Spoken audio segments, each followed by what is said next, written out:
అందరికీ బాగా ఆకలిస్తున్నట్టుంది. క్షమించాలి, కార్యక్రమం దాదాపు గంట సేపు ఆలస్యంగా ప్రారంభమైంది. వేదిక మీద ఉన్న పెద్దలందరికీ పేరు పేరున నా హృదయపూర్వక నమస్కారాలు. ఈరోజు ఈ మెగా టీచర్ మన మెగా పేరెంట్ టీచర్ మీటింగ్ చూస్తే నాకు చిన్నప్పుడు నా స్కూల్ గుర్తొస్తుంది. అప్పుడు కూడా మాకు ఇట్లా పేరెంట్ టీచర్ మీటింగ్లు ఉండేది. మా అమ్మ వచ్చేది. అప్పటికే గౌరవ ముఖ్యమంత్రి గారు రాష్ట్రానికి టీచర్, అందుకే ఆయన ఎప్పుడు రాలేదు. బహుశా ఇది మొదటిసారి అనుకుంటా గౌరవ ముఖ్యమంత్రి గారు పేరెంట్ టీచర్ మీటింగ్ వస్తాం. మీ ప్రోత్సాహంతో సార్ ఈరోజు ఆంధ్ర రాష్ట్రంలో మొత్తంలో చూస్తే సంక్రాంతి పండుగ ముందు వచ్చిన వాతావరణం ఈరోజు ఉంది. పిల్లల్లో నాకు దేవుడు కనిపిస్తారు. నేను ఎప్పుడూ పిల్లలను చూస్తే నాకు మా అబ్బాయి దేవాంశ్ గుర్తొస్తాడు. అందుకే నాకు ఎంత పని ఒత్తిడున్నా పాదయాత్రలో కూడా కొంచెం ఆలస్యంగా నడుస్తుంది కార్యక్రమం అనుకున్నా పిల్లలు వస్తే మటుకు ఆగేవాడిని, వాళ్ళతో మాట్లాడేవాడిని, వాళ్ళతో ఆడుకునేవాడిని. పిల్లల భవిష్యత్తు బంగారంలాగా తయారు చేసే అవకాశం నాకు ఇచ్చిన గౌరవ ముఖ్యమంత్రి గారికి ఈ సభాముఖంగా నా హృదయపూర్వక ధన్యవాదాలు తెలుపుకుంటున్నాను. అమ్మ నాన్న జన్మిస్తే విద్యా విలువలు ఉపాధ్యాయులు నేర్పిస్తారు. లీడర్ అయినా, ఆఫీసర్ అయినా, రాజకీయ నాయకుడైనా, లాయర్ అయినా అందరూ ఉపాధ్యాయుల దగ్గరనే చదువుకున్నవారు. Education as a tool for social change అని మహాత్మా గాంధీ గారు చెప్పారు. అది బలంగా నమ్మే వ్యక్తి గౌరవ ముఖ్యమంత్రి చంద్రబాబు నాయుడు గారు.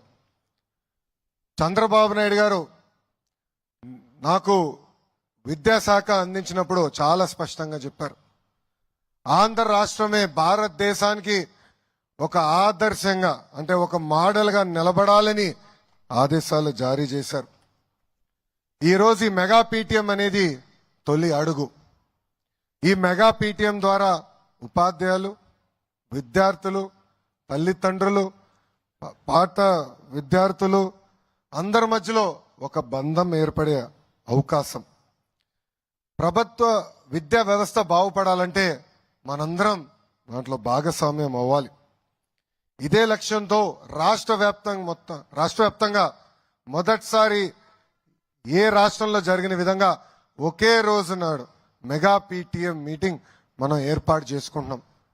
దీంట్లో దాదాపు 45,000 పాఠశాలలు, 35 లక్షల మంది విద్యార్థులు, సుమారుగా 70 లక్షల మంది తల్లిదండ్రులు, 1,88,000 ఉపాధ్యాయులు, 50,000 మంది ప్రజాప్రతినిధులు ఈ కార్యక్రమంలో పాల్గొంటున్నారు.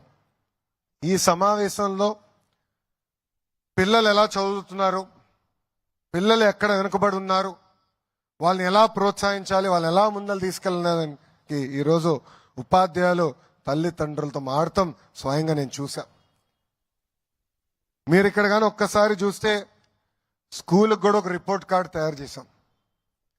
గౌరవ ముఖ్యమంత్రి గారు ప్రతి స్కూల్కి 5 స్టార్ రేటింగ్లో ఎక్కడుందో మీరు చెప్పాలని చెప్పారు.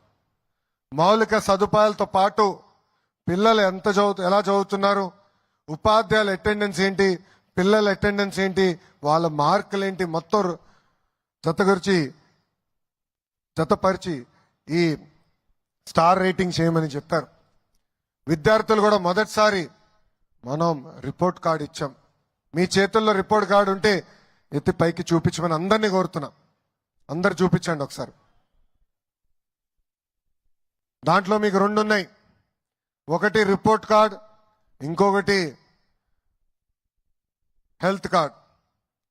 ఆ హెల్త్ కార్డులో మన పిల్లల ఆరోగ్యం ఎలా ఉంది, ఏమైనా ఇబ్బందులు ఉన్నాయా, ఏమైనా సరిదిద్దుకోవాలని కూడా ఈరోజు హెల్త్ క్యాంప్ ఏర్పాటు చేసి ప్రతి పాఠశాలలో ఇది నిర్వహిస్తున్నాం. గతంలో మనందరం చూసాం చంద్రబాబు నాయుడు గారు విద్య పైన చాలా ఫోకస్ పెట్టారు. ఆనాడే స్మార్ట్ క్లాస్ రూమ్స్ తీసుకొచ్చి టెక్నాలజీతో జోడించి చేస్తాం జరిగింది.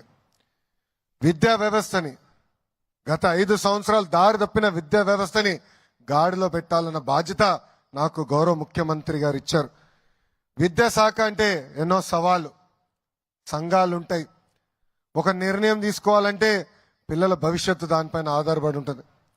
నేను విద్యాశాఖ మంత్రి అవుతున్నానంటే 99% మంది నాకు మెసేజ్ పెట్టి ఆ శాఖను ఎందుకు తీసుకుంటున్నావు అని అడిగారు. ఆ రోజే నేను అనుకున్నా, అబ్బా ఇది అద్భుతమైన శాఖ, ఇక్కడ నా అవసరం ఉంది, ఒక ఛాలెంజ్ గా తీసుకుని వ్యవస్థని సెట్ చేస్తానని మనసులో అనుకున్నాను.